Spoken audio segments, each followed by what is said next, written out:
नमस्कार दोस्तों। ITI second year electrician के लिए जो डीसी जनरेटर का एमसीक्यू सीरीज सीबीटी एग्जाम के लिए लेकर हम आए थे, उसमें आज यह तीसरा वीडियो है। तो जो पीछे का दो वीडियो है आप जाकर देख लीजिए, प्लेलिस्ट में है। तो इस वीडियो का पहला क्वेश्चन हम लेकर आते हैं। इस वीडियो में यह डीसी जनरेटर समाप्त हो जाएगा। तो जो अगला वीडियो आएगा वो कोई नया अध्याय लेकर हम ही आएंगे। तो चलते हैं इस वीडियो के पहले क्वेश्चन पर। पूछ रहा है, Which type of DC generator is used for arc welding? Arc welding में कौन सा डीसी जनरेटर का प्रयोग की जाती है? तो जो आर्क वेल्डिंग होता है ना, आर्क वेल्डिंग में डिफरेंशियल कंपाउंड डीसी जनरेटर। देखिए, कंपाउंड में फ्लक्स का मान या तो एकदम ज्यादा या तो एकदम कम होता है। तो जो कम्युलेटिव कंपाउंड होता है उसमें फ्लक्स का मान बहुत ज्यादा होता है तो वोल्टेज का मान ज्यादा होता है। और जो डिफरेंशियल कंपाउंड होता है इसमें फ्लक्स का मान बहुत कम तो वोल्टेज कम और करंट ज्यादा होता है। और वेल्डिंग करने के लिए करंट का मान ज्यादा चाहिए। तो कौन सा होगा? Differential compound. क्यों? क्योंकि डिफरेंशियल कंपाउंड में करंट का मान ज्यादा होता है। तो यही पूछा है ना कि वेल्डिंग में, तो वेल्डिंग में डिफरेंशियल कंपाउंड। क्यों? क्योंकि डिफरेंशियल कंपाउंड जनरेटर में करंट का मान ज्यादा होता है। और करंट का मान ज्यादा चाहिए वेल्डिंग करने के लिए, क्योंकि करंट का मान ज्यादा रहेगा तो आसानी से मेटल को गला देगा। आगे आते हैं, what is the property of wave binding in DC generator? देखिए क्या पूछ रहा है, वेव बाइंडिंग। तो वेव बाइंडिंग जो होती है ना, इसमें पैरेलल पाथ की संख्या 2 होती है जो फिक्स होता है। पैरेलल पाथ की संख्या बस 2 ही होती है, तो बस करंट का मान 2 ही होगा। अगर 1 वोल्ट 1 कॉइल का है तो मतलब करंट का मान इसमें फिक्स होता है, कम होता है। और वोल्टेज वेव बाइंडिंग है तो वोल्टेज का मान ज्यादा होगा। तो हाई वोल्टेज और लो करंट के लिए वेव बाइंडिंग का प्रयोग करते हैं। तो लो करंट बोल रहा है, ठीक है, लेकिन लो वोल्टेज इसलिए गलत है। हाई करंट ये भी गलत है, क्योंकि 2 ही होता है पैरेलल पाथ तो करंट का मान कम होगा, वोल्टेज ज्यादा होगा वेव बाइंडिंग में। और लो करंट हाई वोल्टेज, ठीक है, लो करंट हाई वोल्टेज यानी ऑप्शन सी। ऑप्शन सी सही है, ऑप्शन सी।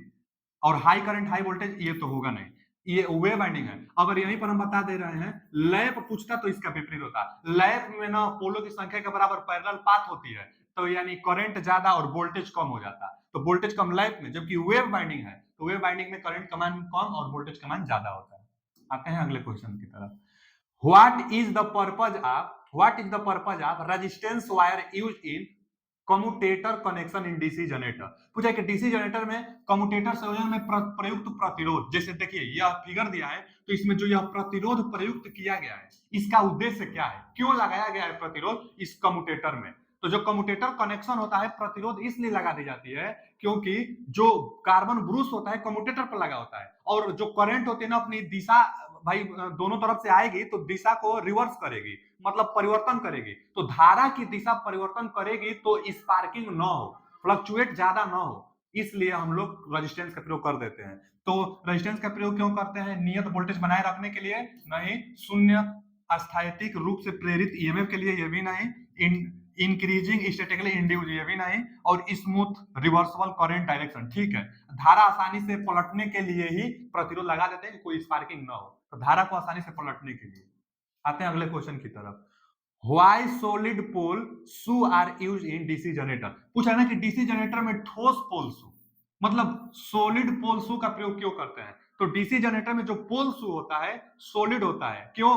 क्योंकि मैग्नेटिक फ्लक्स लाइंस जो होती है ना ज्यादा से ज्यादा आसानी से प्रवाहित कर सके, और मैग्नेटिक फील्ड लाइंस ज्यादा से ज्यादा जाएगी तो रिलक्टेंस का मान कम से कम होना चाहिए, तभी तो ज्यादा से ज्यादा जाएगी। तो ठोस बनाने से रिलक्टेंस का मान कम हो जाता है। इसमें ऑप्शन देखिए यही दिख गया कि to reduce the reluctance magnetic path, मतलब चुंबकीय पाथ को कम करने के लिए, चुंबकीय पाथ को कम करने के लिए ठोस मैग्नेटिक पोल शू बना दी जाती है। और पोल शू थोड़ा सा कर्व्ड टाइप का होता है क्योंकि यूनिफॉर्म मैग्नेटिक फील्ड को बनाए रखने के लिए। तो इसमें ठोस पोल शू रिलक्टेंस पाथ को कम करने के लिए। आते हैं अगले क्वेश्चन में। Which metal is used to make large capacity DC generator योग? मतलब पूछ रहा है ना कि जो डीसी जनरेटर है, बड़ी डीसी जो जनरेटर होती है उसमें योग किसका बना होता है?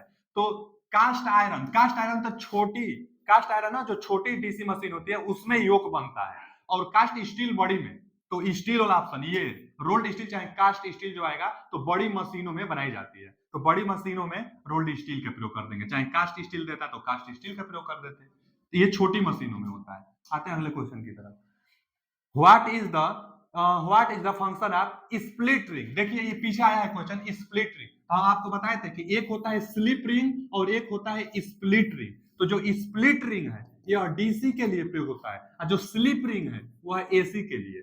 तो इसमें पूछा है स्प्लिट रिंग तो डीसी के लिए, और डीसी का मतलब यूनिफॉर्म, एक दिशा में, यूनिडायरेक्शनल, एक दिशा में करंट प्रवाहित कराए तो उसलिए डीसी।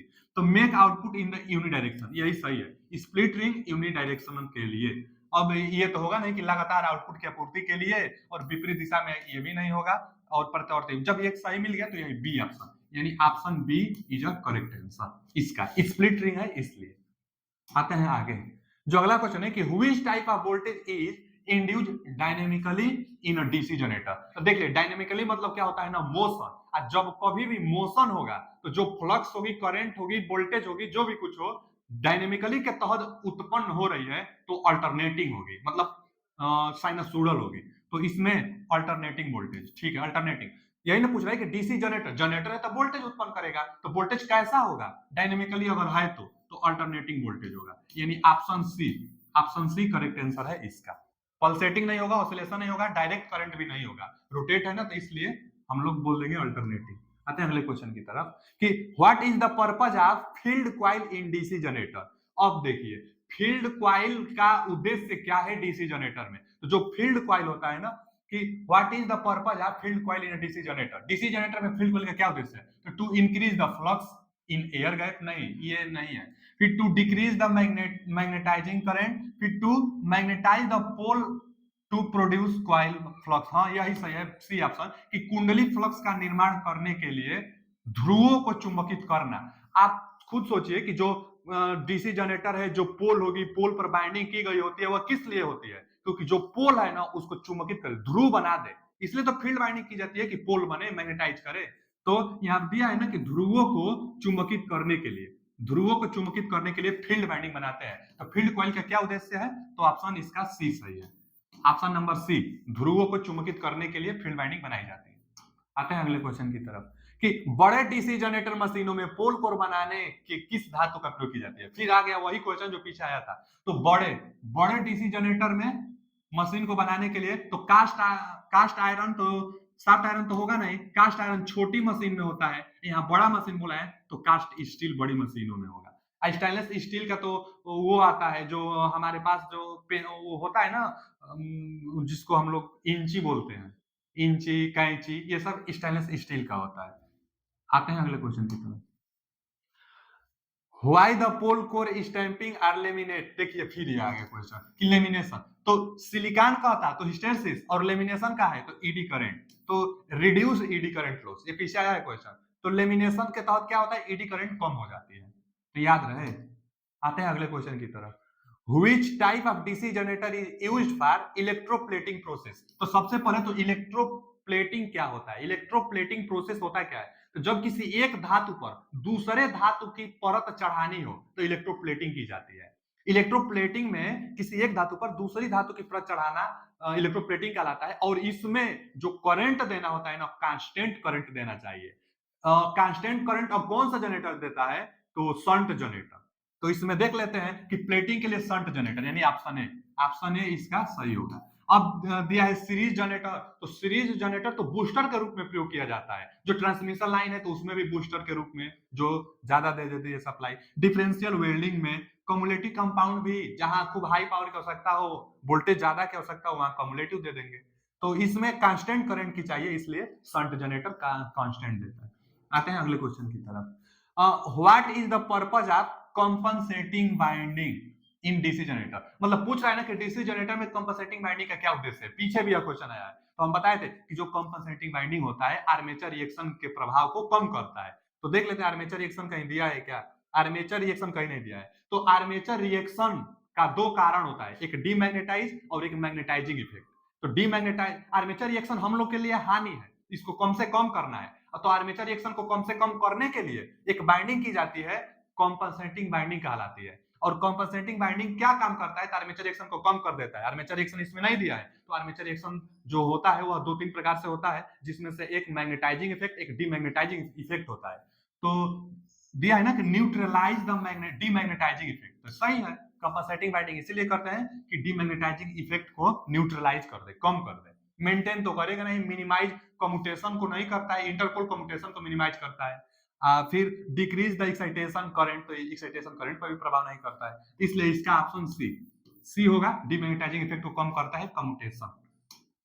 आते हैं आगे, what is the effect if the shunt field resistance is above critical resistance value in DC generator. यह भी क्वेश्चन आया था कि अगर शंट बाइंडिंग का जो शंट फील्ड बाइंडिंग होती है, शंट फील्ड बाइंडिंग का रेजिस्टेंस का मान क्रिटिकल रेजिस्टेंस से ज्यादा हो जाए, क्रिटिकल रेजिस्टेंस मतलब एक फिक्स रेजिस्टेंस होता है, अगर उससे ज्यादा हुआ तो आपका जनरेटर स्टार्ट ही नहीं होगा, वोल्टेज मतलब जो वोल्टेज बिल्डअप ही नहीं होगा।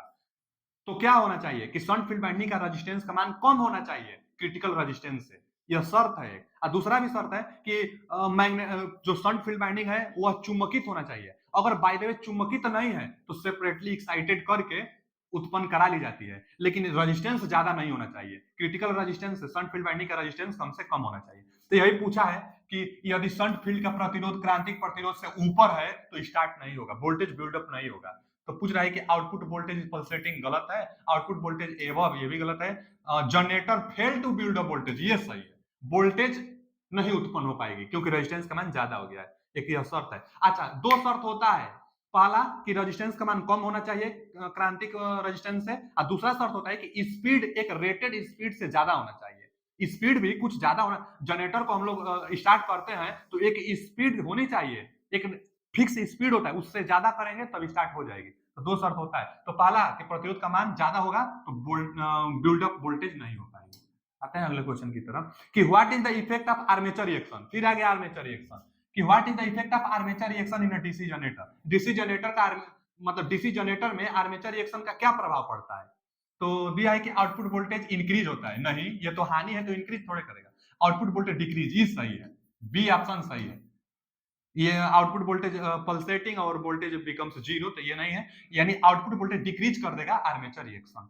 आते हैं अगले क्वेश्चन की तरफ कि कैलकुलेट द ईएमएफ जनरेटेड अ 4 पोल, यानी पी का मान कितना दिया है 4, डीसी जनरेटर विथ सिंपलेक्स, मतलब सिंपलेक्स वेव, देखिए वेव दिया है तो वेव के लिए ए का मान 2 होता है, पैरेलल पाथ जो होता है वेव बाइंडिंग में 2 होता है। 1020 कंडक्टर्स, तो जेड का मान दिया है 1020 कंडक्टर्स, स्पीड दिया है एन, एन जो रोटेशन होता है, स्पीड दिया है 1500 आरपीएम, हम लोग पोल दिया है ना तो स्पीड निकाल भी सकते थे आरपीएम। फ्लक्स पर पोल दिया है, फ्लक्स पर पोल दिया है कितना 0.007।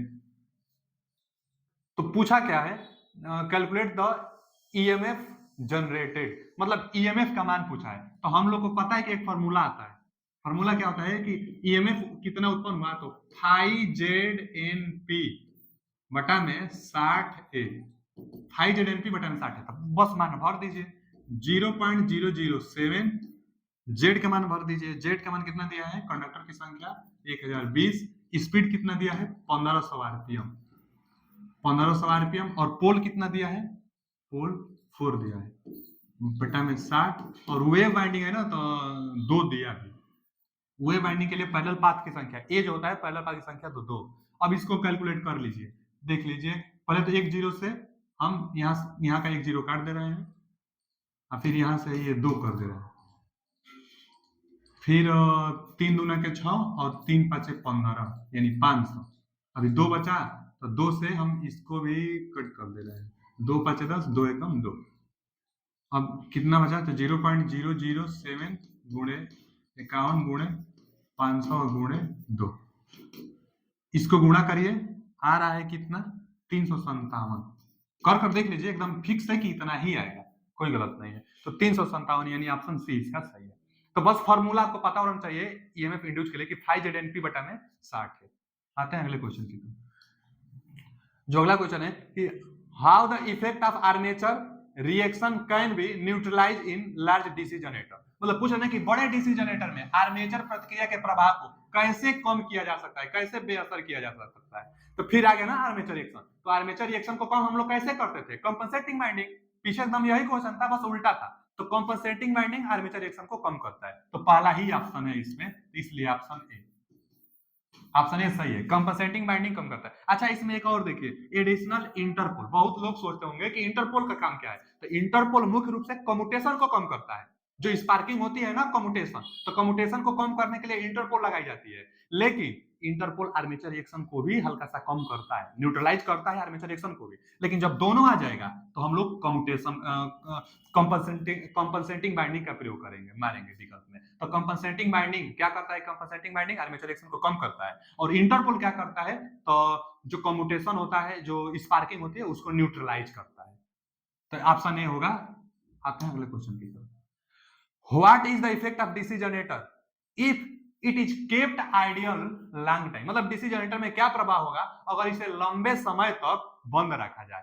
तो आप खुद सोच सकते हैं कि अगर किसी भी जनरेटर को लंबे समय तक बंद रखेंगे तो जो फील्ड वाइंडिंग में चुंबकीय जो रेजिडुअल होता है वो क्या हो जाएगा? वो समाप्त हो जाएगा।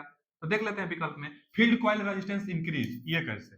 आर्मेचर रेजिस्टेंस इंक्रीज, ये भी नहीं। इंक्रीज द आर्मेचर रिएक्शन, ये भी नहीं। लॉसेस इट्स रेजिडुअल मैग्नेटिज्म, मतलब अपने अवशिष्ट चुंबकत्व को खो देगा, ये सही है। जो फील्ड बाइंडिंग होती है, अब जब अवशिष्ट चुंबकत्व को खो देगा लंबे समय तक रखने से, तो फिर स्टार्ट कैसे करेंगे? तो उसको चुंबकीय हम लोग दे देंगे, मतलब सेपरेटली एक्साइटेड फिर से कर देंगे, अलग से एक्साइटेड कर देंगे, और तब वोल्टेज बिल्डअप करेगा, स्टार्ट हो जाएगा। तो इसका ऑप्शन डी होगा। डी ऑप्शन, इसका ऑप्शन जो होगा वो डी ऑप्शन, डी ऑप्शन सही है। ज्यादा लंबे समय तक रखने से अवशिष्ट चुंबकत्व गुण खो देता है। फिर आ गया क्वेश्चन, एकदम सेम क्वेश्चन कि कैलकुलेट द इंड्यूस्ड ईएमएफ। तो अभी फार्मूला हम बताए थे, E बराबर फाई जेड एन पी बटा में 60 है। एक दो क्वेश्चन आप लगा लेंगे तो यह फार्मूला याद हो जाएगा। फाई जेड एन पी बटा में 60 है। 5 फ्लक्स का मान है, फ्लक्स इसमें जरूर दिया होगा 0.064। जेड कंडक्टर की संख्या है, दिया होगा जरूर। 1000 आरपीएम, अच्छा रोटेशन दिया है 600, कुल संख्या है, तो कंडक्टर की संख्या 600 और 1000 आरपीएम दिया है।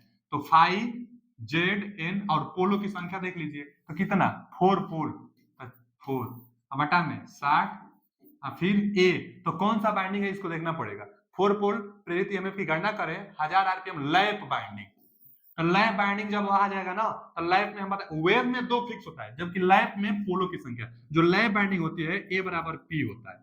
तो ए बराबर पी यानी 4, तो 4 से 4 ये तो कट जाएगा, ये 0 से 0 और 6 से ये 10, तो कितना आ गया? देखिए ये 3 0, ये 3 0 कट कर देगा, यानी 64 और 10 640 वोल्ट, 640 वोल्ट, यानी ऑप्शन डी इसका सही होगा। फार्मूला याद हो जाएगा, ई बराबर 5 जेड एन पी बटा में 60 है, सब कुछ दिया होता है, बस आपको मान रखना होता है।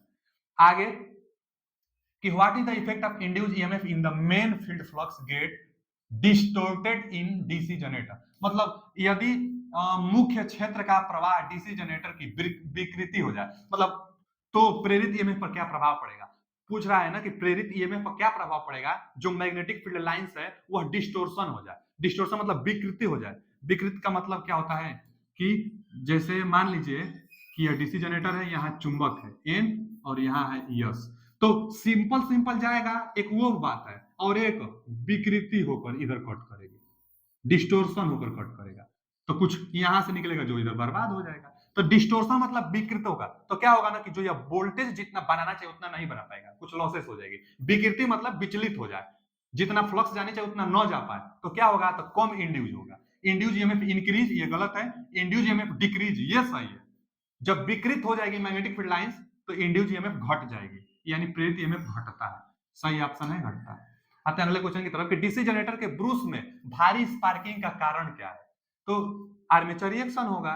देख लेते हैं क्या क्या दिया है विकल्प कि short circuit is field winding, नहीं। शॉर्ट सर्किट आर्मेचर वाइंडिंग, नहीं। MNA and GNA position change, हाँ ये सही है। देखिए स्पार्किंग इससे भी होता है। क्या होता है ना, पहले तो इसका फुल फॉर्म जान लीजिए। एमएनए मैग्नेटिक न्यूट्रल एक्सिस और GNA geometrical neutral axis, full form पूछता है। तो geometrical neutral axis, MNA magnetic neutral axis. अब जो जियोमेट्रिकल न्यूट्रल एक्सिस होता है यह बनावट पर फिक्स होता है। इसकी जो एक्सिस, यह जो अक्ष है, ये काल्पनिक एक एक्सिस है।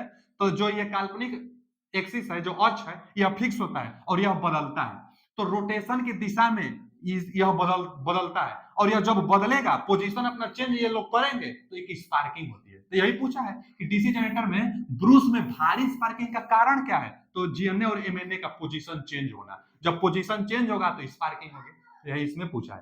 तो यह क्वेश्चन समाप्त हो गया है। इस वीडियो का, और यह अध्याय भी समाप्त हो गया है।